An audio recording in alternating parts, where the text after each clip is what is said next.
네, 지금까지 이제 행동강령하고 청탁금지법 좀 말씀드렸고요. 이제 이번 시간에는 공직자의 이해충돌방지법 계속 이어가겠습니다. 공직자의 이해충돌방지법은 작년 2022년 5월 19일부터 이제 시행이 되었거든요. 시행이 되고 있는데요. 여기 보시면 이해충돌이라는 게 아셔야 돼요. 공직자의 이해충돌방지법이잖아요. 공직자의 이해충돌을 방지하는 법인데 이해충돌이 무엇이냐 그걸 아셔야 돼요. 이해충돌은 공직자가 우리가 직무를 수행하잖아요. 공직자가 직무를 수행하는데 자신의 사적 이해관계가 관련되어 청렴하고 공정한 직무 수행이 저해되거나 저해될 우려가 있는 상황, 이 상황을 이해충돌 상황이라고 하는데, 이해충돌 상황은 부패는 아니에요. 그런데 부패로 이어질 가능성이 상당히 높아요. 내가 인사업무 담당자인데, 임상업무 담당자예요. 무슨 특별채용 서류를 하나 딱 보니까 아이고 나의 아들이네. 요 상황이 이해충돌 상황이에요. 근데 부패는 아닙니다. 근데 부패로 이어질 가능성이 높고요. 그리고 제3자가 봤을 경우에 아이고 자기 아들인데 유리하게 했겠지. 내가 아무리 공정하고 청렴하게 업무를 수행했다고 하지만 제3자가 봤을 경우에는 자기 아들인데 업무를 유리하게 했겠지. 이렇게 오해하고 불신할 수가 있기 때문에 그 이해충돌 상황을 방지를 해줘야 됩니다.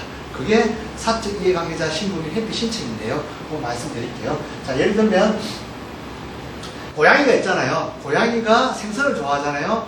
그리고 고양이를 생선 가게에 점원으로 딱 앉혀놓는 거예요. 앉혀놓는 게 요 상황이 이해충돌 상황이에요. 부패는 아닙니다. 근데 고양이가 생선을 좋아하기 때문에 생선을 딱 먹잖아요. 먹는 순간에 부패가 되어버려요.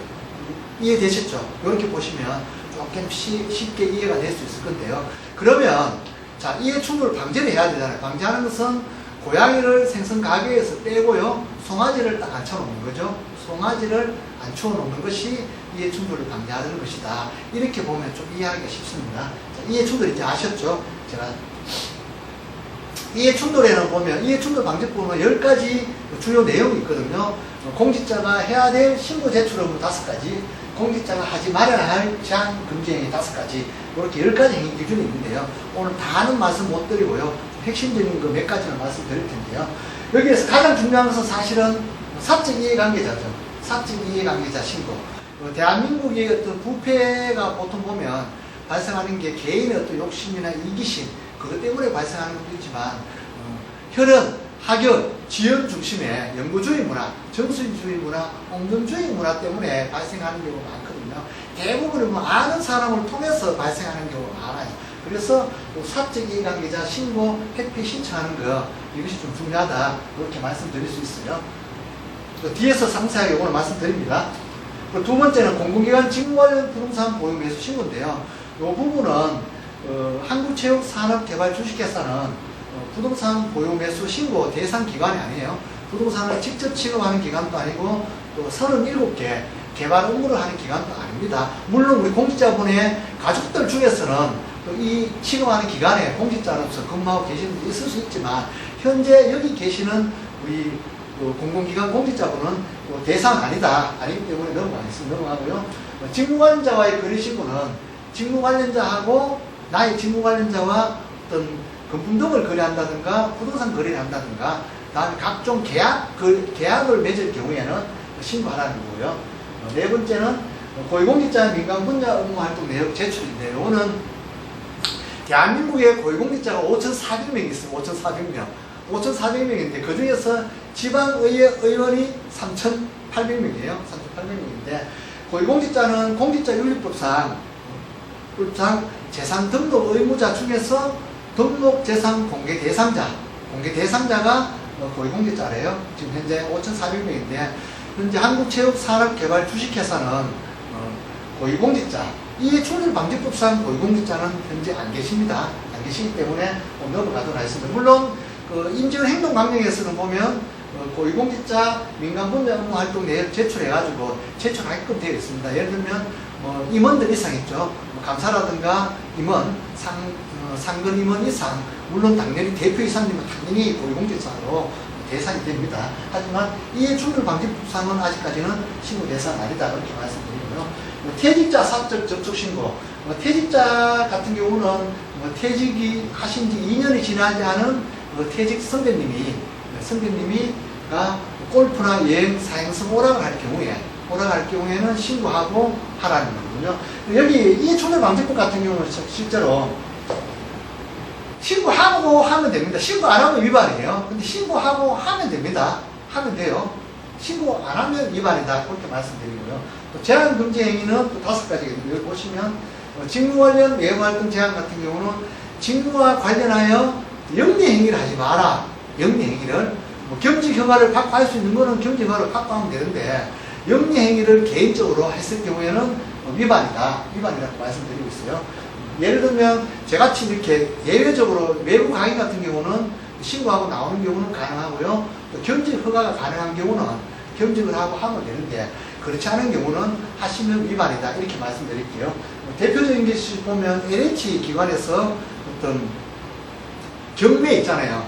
경매하는 어떤 수강 사이트를 개설해가지고요. 이런 거 영리행위이기 때문에 겸직 허가가 안 되니까 개인이 몰래 있잖아요. 수강 사이트를 개설해가지고 1인당 한 20만원씩 받고 수천 명에 대해서 이렇게 수강을 개설해서 강의를 한 적이 있어요. 이런 경우는 수억 원의 어떤 부당 이득을 취득했는데 요즘 신고 잘하잖아요. 신고 잘하고 워낙 요즘은 근거가 많이 남아있기 때문에 딱 걸린 거죠. 걸려서 파면당했던 사례가 있다. 이렇게 말씀드릴게요.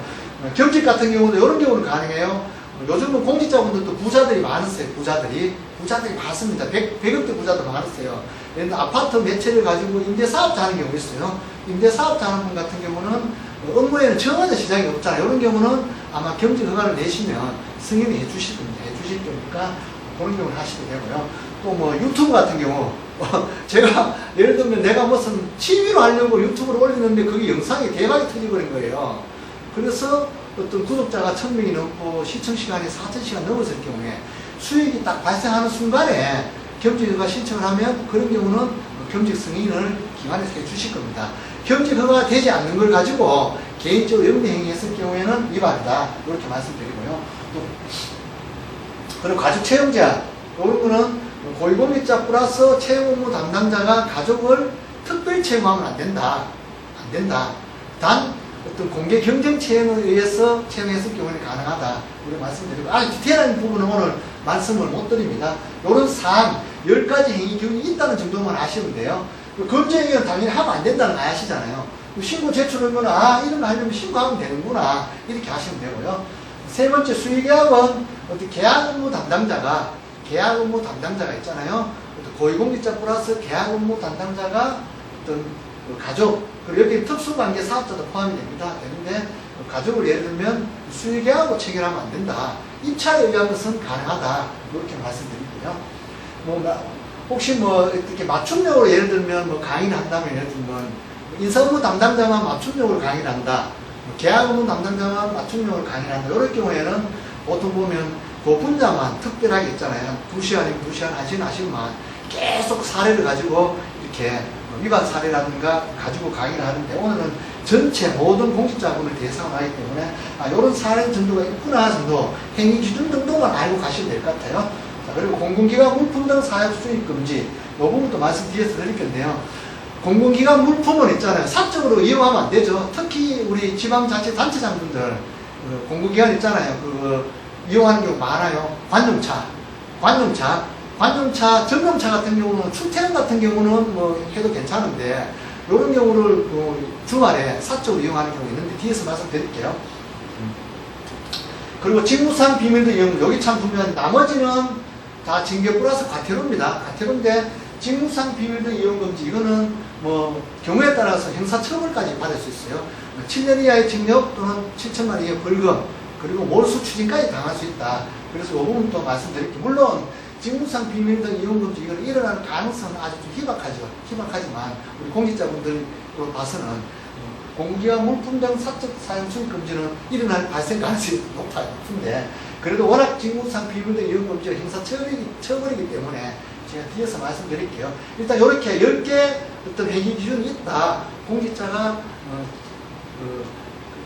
공직자가 해야 될 신고 제출 의무 5가지 하고 공직자가 하지 말아야 할 제한금지 행위 5가지, 총 10가지 있다 정도 이렇게 행위 기준 정도는 알고 가셔야 될 것 같습니다. 자, 신고 제출 의무 한번 볼게요. 자, 여기 보시면 공직자가 업무를 수행하는 관련하여 직무 관련자가 사적 관계자임을 알 경우에는 신고하고 회피 신청해야 된다. 14일 이내에 사적 이해관계자 신고 및 회피 신청. 내가 업무를 수행하는데 나의 직무 관련자가 사적 이해관계자일 경우에는 신고하고 회피 신청을 해야 된다. 그거예요. 그걸 하지 않았을 경우에는 이렇게 만든 처분이 이어간다. 계속 제가 징계니 과태료 이런 말씀을 최대한 줄일게요. 그냥 처분을 받을 수 있습니다. 있다. 사적 이해관계자 아셔야 되잖아요. 뒤에서 말씀드릴게요. 사적 이해관계자 가장 중요한 게 가족이죠. 모든 불편의 원인을 보면 가족 때문에 많이 발생해요. 뭐 최근에 보면 선거관리위원회 특별채용 있잖아요. 다른 기관에서 전입과 전출과 같은 어떤 특별채용이 있어요. 그런 경우도 다 보면 다 가족들이잖아요. 가족. 부모가 자신을 위해서 그런 특혜 채용 같은 경우 있으면 많은데, 사적 이해관계자 일단은 자기 자신이 사적 이해관계자죠. 그 다음에 가족은 밀백 779조의 가족이에요. 가족입니다. 배우자 6가지겠어요. 배우자, 직계혈족, 형제자매, 생계를 같이 하는 직계혈족의 배우자, 생계를 같이 하는 배우자의 직계혈족, 생계를 같이 하는 배우자의 형제자매, 6가지가 가족입니다. 가족. 이해충돌방지법상 사적 이해관계자에 해당이 돼요. 근데 행동관계에 있어서는 사촌 이내의 혈족, 사촌 이내의 친족까지 대상이 되었거든요. 지금은 이제는 잊어버리시면 돼요. 행동관계에서 삭제되어 있기 때문에 그만큼 행동관계가 더 포괄적이었는데 지금은 잊어버리셔도 된다. 예를 들면 삼촌 있잖아요. 삼촌은 제하고, 작은아버지, 큰아버지는 제하고 삼촌입니다. 그리고 작은아버지, 큰아버지의 자녀들은 제하고 사촌이에요. 사촌이 아주 친하잖아요. 행동관계였을 경우에는 사적 이해관계자 신고를 했었어야 됐어요. 근데 이해충돌방지법상으로는 신고 대상은 아니에요. 대상이 아니기 때문에 안 해도 법령상으로는 문제가 없다. 문제가 없는데 좀 찜찜하잖아요. 제3자가 봤을 경우에 자기 삼촌인데, 사촌인데, 이렇게 또 불신하고 오해할 수가 있잖아요. 그럴 경우에는 조치 신청이 아니겠어요? 조치 신청이 사적 이해관계자 신고 및 회피 신청하고 똑같은 어떤 역할을 하는 건데, 그럴 경우에는 조치 신청을 해주시면 돼요. 근데 조치 신청 안 하셔도 이해충돌방지법 위반은 아니다. 그렇게 말씀드릴게요. 그만큼 가족이 제일 중요하다. 6가지고요. 공직자 자신이 사적 이해관계자 되는 경우도 있어요. 그게 무엇인가 하면, 보통 보면 주거지가 근처에 있잖아요. 잘 많이 살고 계시는데, 내가 건축 인허가 담당자인데 제가 살고 있는 주택을 좀 개조를 하려고 그래요. 정개축을 하려고 그래요. 그럴 경우에는 본인 서류를 본인한테 이렇게 신청하는 경우, 이런 경우 있을 수 있거든요. 있기 때문에 자신도 사적 이해관계자다. 두 번째는 공직자 자신 또는 그 가족이 임원, 대표자, 관리자 또는 사회이사와 제재가 있는 법인 또는 단체, 이런 경우 있을 수 있어요. 행동관계에서는 임직원이었어요. 직원인 경우도 사적 이해관계자였는데, 이해충돌방지법 임원인 경우에, 직원인 경우에는 신고 대상은 아니다. 그렇게 말씀드릴게요. 자, 그리고 최근 2년 이내에 퇴직한 공직자로서 같은 부서에서 근무했던 나의 상급자로 퇴직하신 분, 이런 경우가 사적 이해관계자다. 행동관계에서는 뭐 이렇게 직원으로 있어서도 같은 동료라도 사적 이해관계자였는데, 이해충돌방지법상에서는 같은 동료인 경우에는 사적 이해관계자로 보지 않는다. 퇴직하신 분이라도 나를 지휘감독했던 상급자일 경우에만 사적 이해관계자로 본다. 그만큼 이해충돌방지법이 조금 이렇게 폭은 좁아요. 행동하는보다는 좀 덜 포괄적이다. 포괄적인 대신에 처벌 수위는 좀 더 높죠. 그렇기 때문에 이 사적 이해관계자는, 퇴직자는 2년 이내에 나를 지휘감독했던 상급자가 사적 이해관계자다. 그렇게 말씀드릴게요. 자, 그리고 법령 기준에 따라 현재 지휘감독하는 상급자, 이거 당연하죠. 현재 우리 감사팀에 예를 들면 우리 과장님 계시는데, 과장님 위에 실장님 계시잖아요. 감사실장님. 감사실장님 당연히 상급자시니까 사적 이해관계자죠. 상급자가 예를 들면 뭔가 서류를 제출하든가 지시를 하는 거 보면 사적 이해관계자가 될 수가 있고요. 다음에 최근 2년간 1회에 100만원 또는 매해 300만원을 초과하는 금전을 빌리거나 빌려주는 행위를 한 거래 상대방, 이런 경우는 사적 이해관계자예요. 사적 이해관계자. 내가 예를 들면 우리 여기 과장님한테 500만원을 빌려드렸습니다. 현재 빌려준 상태예요. 근데 나의 직무 관련, 내가 직무 업무를 수행하는데 직무 관련자입니다. 이럴 경우에는 사적 이해관계자가 될 수가 있다는 거예요. 그러면 신고 대상이다. 이렇게 봅니다. 아까 앞에서 말씀했지만 경조사 있잖아요. 경조사국 같은 경우도 선배님이, 퇴직하신 선배님이, 직무관련자면서 사적 이해관계자가 될 수가 있어요. 될 수 있는데, 또, 그 경조사 비를 또 엄청 100만 이상 했잖아요. 했는데도 보면, 검정거래, 빌리 중거수로 볼 수도 있어요. 있기 때문에, 그런 경우 100만. 예를 들면, 제가 우리 과장님께 돈을 빌렸는데 제가 다 상환을 했거나 받았을 경우에는 상관이 없어요. 거래관계가 종료되었을 경우, 현재 빌려준 상황, 현재 상황일 경우에는 사적 이해관계자가 될 수도 있다. 이렇게 말씀드릴게요. 시간이 너무 잘 가네요. 자, 이럴 경우에 신고가 들어오면 기관장님이 판단하셔가지고 업무에 지장이 있다고 판단했을 경우에는 어떤 일시 중지 명령을 한다든가 직무 대리자를 공동 수행자를 지정해주고 또 전보를 한다든가 업무를 이렇게 바꾸어 주실 겁니다. 그렇게 하면 되고요. 예외는 극히 인정이 안 되는데 예외는 모르셔도 될 것 같아요. 일단은 기관장 입장에서는 들어오면 업무를 조정해 주시는 게 제일 낫다. 그렇게 말씀드릴게요. 대한민국 업무 중, 공직자들이 추진하는 업무 중에서 공직자가 대처하기 지극히 어려운 업무 있을까요? 국가 안정 및 경제 발전 등 공익 정진을 위하여 꼭 이 사람이 아니면 업무를 수행할 수 있는 사람이 없다. 그런 경우는 저는 없기 때문에 이 예외는 그냥 무시해 버리시고요. 기관장님은 꼭 업무를 조정해 주셨으면 하는 게 제 바람입니다. 아까 조치 신청 말씀드렸잖아요. 조치 신청은 신고 대상은 아니지만 좀 찝찝하잖아요. 그러면 조치 신청하면 기관장이 판단해가지고 직무를 조정해 주실 것이다. 예를 들면 삼촌이라든가 사촌 같은 경우는 이해충돌방지법상 사적 이해관계자 아니지만 좀 찜찜하면 조치 신청해 주시면 된다. 이렇게 말씀드릴게요. 그리고 사례인데 이거는 행동강연 때 있었던 사례인데요. 신고를 안 했죠. 배우자가 인척업체와 계약 체결을 하면서도 신고를 안 했는데 이런 경우는 감봉받아 감봉 3개월 이의 신청을 해가지고 소청 심사를 해서 2개월 되었는데 만약에 행동강령이 아니고 이해충돌방지법상 적용하면 징계 플러스 과태료까지 받을 수 있다. 이렇게 말씀드릴게요. 자, 지금까지 이제 이해충돌방지법의 신고 제출 의무 5가지 전체적인 아웃라인 말씀드리고 그 중에서 두 가지 제가 말씀드렸는데요. 이해충돌방지법 이제 마지막으로 이해충돌방지법의 제한 금지 행위 공직자가 하지 말아야 할 제한 금지 행위 5가지 좀 말씀드리겠습니다. 앞에서 아웃라인 있잖아요. 아웃라인 제가 다 말씀드렸고요. 그 중에서 가장 중요하다 생각되는 중요한 거 다른 것은 과태료지만 이것은 형사처벌받는 거기 때문에 이걸 말씀드렸는데요. 요중에 요거 하기 전에 앞에 공공기관 물품 등 사적 사용 수입 금지 그거 말씀드릴게요. 그것도 보면 지금은 생경 부패는 많이 없어졌다고 하지만 그래도 지금 시간의 수당이 있잖아요. 사적으로 이렇게 하고 각종 공공기관 물품을 사적으로 있잖아요. 사용하는 경우 가져가서 쓰는 경우도 많거든요. 많은데 실제로 볼펜 한 자루라도 내 돈으로 사적인 걸 사쓴다는 그런 마음으로 사용했으면 하고요. 특히 기관장님들 관용차 주말에 기사보고는 가라 그러고 기관장이 주말에 막 사용하고는 아침에 또 기사가 차를 끌고 갑니다. 가는데 그러면 차는 기름을 앵 겁니다. 앵고 그러면 기사는 다시 또 기름을 채워 넣어야 되잖아요. 그러면 또 운행일지 또 가르쳐가야 돼요. 계속 이렇게 악순환이 반복되는 경우가 많고 있고요. 업무용 차량 같은 경우도 업무용으로 사용해야 되는데 점심 드시러 가실 때 우리 같은 부서에 근무하는 직원들 다 차 끌고 다닙니다. 업무용 차량. 그런 경우는 누군가가 신고하면 위반이 된다는 거죠. 업무용 차량 같은 경우도 업무용으로 사용하시고 식사하러 가실 때는 개인용 차량으로 운행하고 가시면 된다. 그런 것도 실제로 신고 들어간 사건이 있기 때문에 그렇고요. 공용 물품 가능한 한 물품 볼펜 한 자라도 내 돈 내쓰고 사쓴다. 그런 마음으로 직장생활 하시면 정말 꽃길만 걸으시면서 박수 받으시면서 명예롭게 퇴직하실 수 있을 것이다. 이렇게 말씀드릴게요. 정말 요즘 신고 잘합니다. 신고 잘해요. 사례가 많은데 그 사례를 다 이제 제가 말씀 못 드리고요. 공용물품 사적으로 사용하지 말자. 이 정도만 말씀드릴게요. 자, 마지막인데요.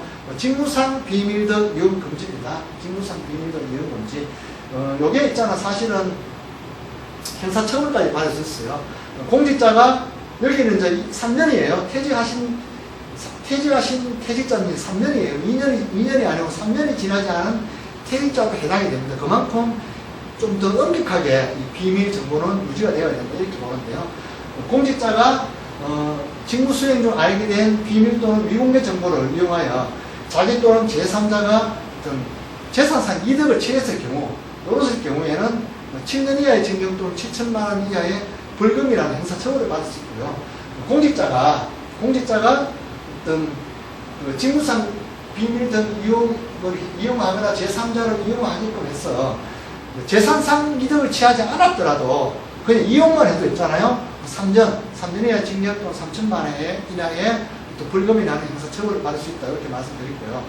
세 번째는 보면 공직자가 아닌 민간인입니다. 제3자가 공직자의 어떤 직무상 비밀 정보나 미공개 정보를 받아가지고 그걸 이용해서 제3자가 어떤 재산상 이득을 취했을 경우에는 공직자가 아닌 이 제3자도 형사처벌을 받아요. 5년 이하의 징역 또는 5천만 원 이하의 벌금이라는 형사처벌을 받을 수 있다. 이렇게 말씀드릴 수 있습니다. 보시면 7년. 그리고 요즘은 다 환수, 몰수 추징까지 다 합니다. 몰수 추징요. 환수하고 몰수 추징까지 다 해요. 대부분 보면 힘 있는 기관 있잖아요. 여러분 그 공정거래위원회, 금융감독위원회, 그리고 저기 보면 그 부동산 관련 있잖아요. 뭐 토지주택공사라든가 이런 데 있잖아요. 부동산 관련. 그리고 어떤 그런 데에 어떤 비밀 정보가 많아요. 보면 주로 부동산, 주식 그런 관련 정보 가지고 대부분이 이렇게 많이 발생하고 이런 경우 보면 뭐 도로 개설 정보 이용해가지고 투기를 한 거죠. 딱 이렇게 받았습니다.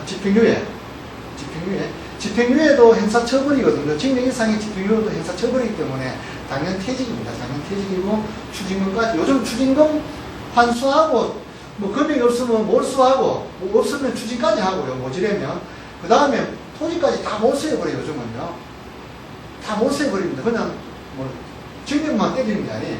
때리고 이런 경우 다 도시계획부서 내부 정보, 부동산 투기 대부분이 미리 개발 예정지 있잖아요. 이런 거 미리 정보를 가지고 이렇게 투기한 경우가 많아요. 부동산 제일 많습니다. 보면 이런 경우는 입찰 정보 미리 빼가지고 이렇게 된 거죠. 특정업체 사양 기재 제고 이런 경우 실기시험 문제 이런 경우 있어요. 실기시험 문제 국가기술 자기 시험 문제도 유출되는데 예전에 수능 시험 문제도 유출된 게 있잖아요. 근데 이런 경우는 뭐 재산상 이득을 취하지 않고 이렇게 그냥 이용을 했는데도 이렇게 징역을 받았고요.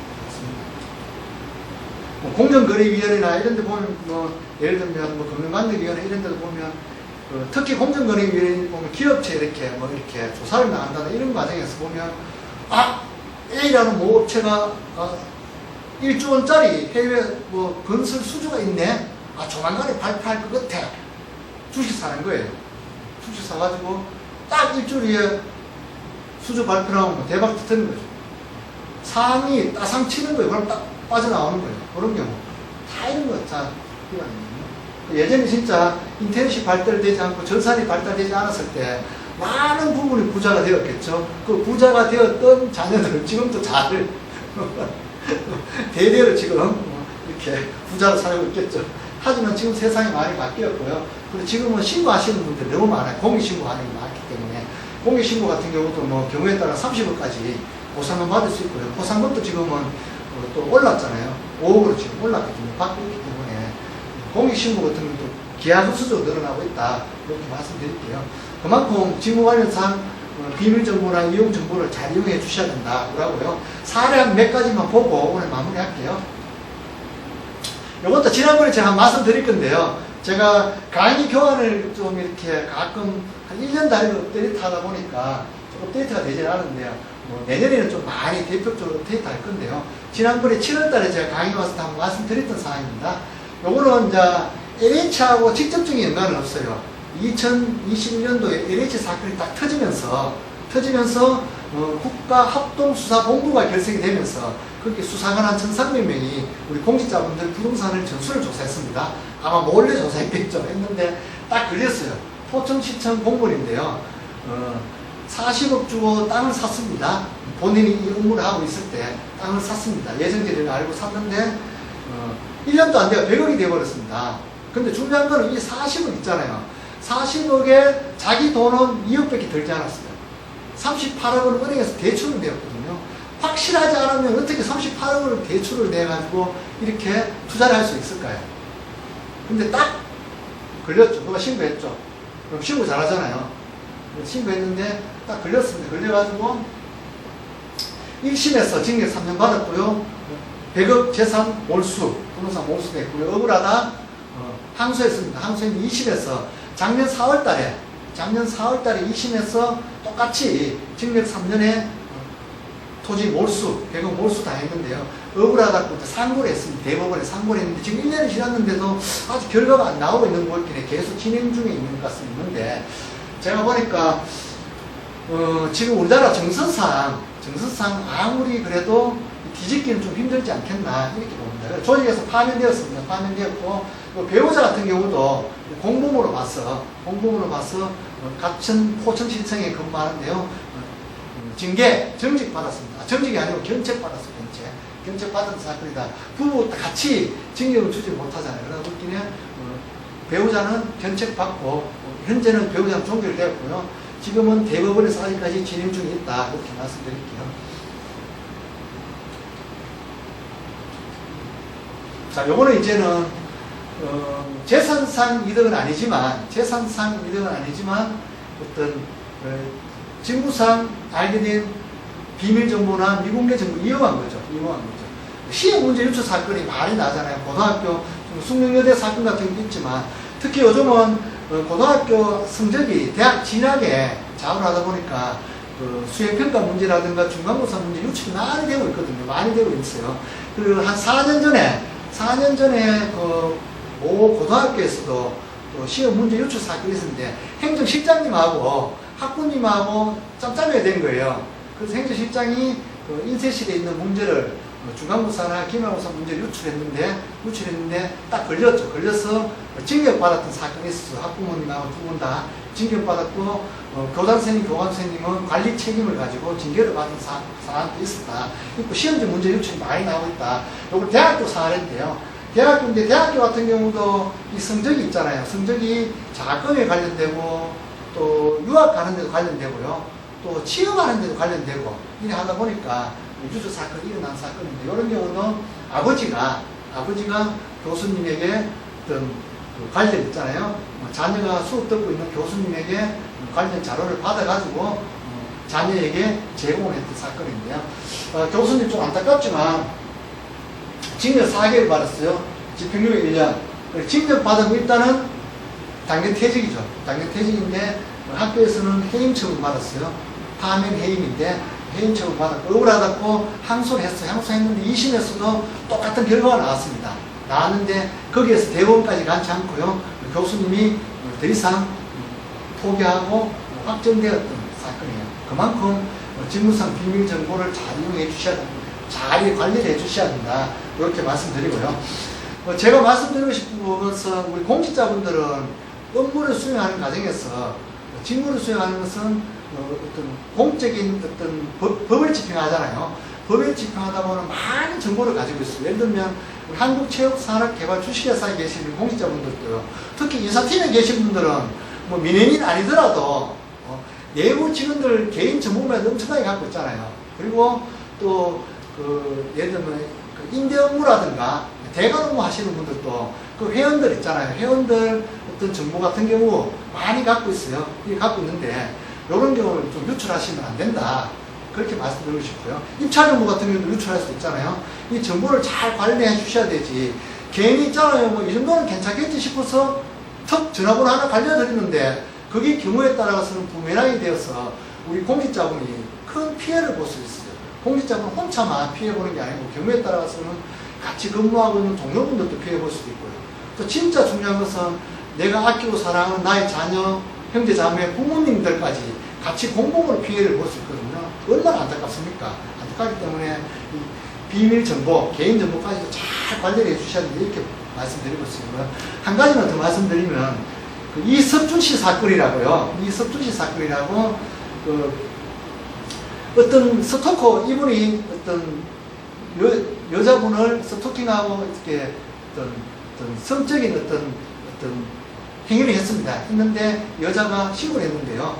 신고했는데 이석준 씨가 어떤 흥신소를 통해서 정보를 받았습니다. 이 흥신소가 동부사무소에 근무하시는 또 공공기관에 근무하시는 분한테 주소를, 여성 피해자 주소를 입수한 거죠. 2만을 입수했는데 결국은 이석준 씨가 그 주소를 가지고 그 여성 집에 찾아가 가지고 어머님은 살해하고 동생은 중태에 빠뜨렸던 그런 사건이 있었거든요. 그리고 우리 공직자가 단돈 2만 원의 개인정보를 유출했는데 이런 큰 사건이 일어났어요. 그리고 우리 공직자분은 징역 5년 받았습니다. 징역 5년 받은 사건이 있었다. 그리고 이 정도는 괜찮겠지, 사소한 거라고 생각했는데 경우에 따라서는 엄청나게 큰, 파장이 큰 이렇게 생길 수 있기 때문에 진짜 가지고 계신 개인정보 좀 잘 주의해 주시고 관리해 주시는 우리 공직자분이 계셨으면 하는 게 저의 바람입니다. 여기까지 오늘 말씀드리고 마무리 하는데요. 혹시 질문이 있으시면 질문이 있으시면 앞에 아무도 안 계시기 때문에 하시지 못하지 싶은데 혹시 나중에 이 녹화 영상을 보시고 궁금한 사항이 있으시면 제 핸드폰이라든가 이메일로 저한테 연락 주시면 제가 아주 상세하게 이렇게 적극적으로 제가 답변을 드리도록 하고요. 자, 마지막으로 드리고 싶은 말씀은 앞에서도 말씀드렸지만 오늘 교육 목적을 있잖아요. 청렴 실천이라고 말씀드렸잖아요. 청렴 실천인데 교육의 위대한 목적은 아는 것이 아니라 행동을 실천하는 겁니다. 그 길을 가는 것과 그 길을 아는 것과 걸어가는 것은 다르잖아요. 그만큼 행동을 실천해야지 그 결과가 성과가 나온다는 거죠. 아무것도 하지 않으면 아무것도 일어나지 않잖아요. 그것처럼 행동을 실천하시는, 청렴을 실천하시는 공직자분이 되셨으면 하는 게 저희 바람이고요. 지금까지 잘 오셨듯이 앞으로도 있잖아요. 계속해서 우리 서로 직원들 간에도 서로 존중하고 배려하고 소통하고 관심 가져주면서 이렇게 서로 한 마음으로 동행하는 공직자분이 되시고요. 또 지금까지 법과 원칙을 준수하시면서 청렴을 실천해 오셨는데 앞으로도 계속 청렴을 실천하시는 우리 건강하고 행복한 우리 공직자가 되셨으면 하는 게 저의 바람입니다. 너무 감사드리고요. 행복하시길 바랍니다. 고맙습니다.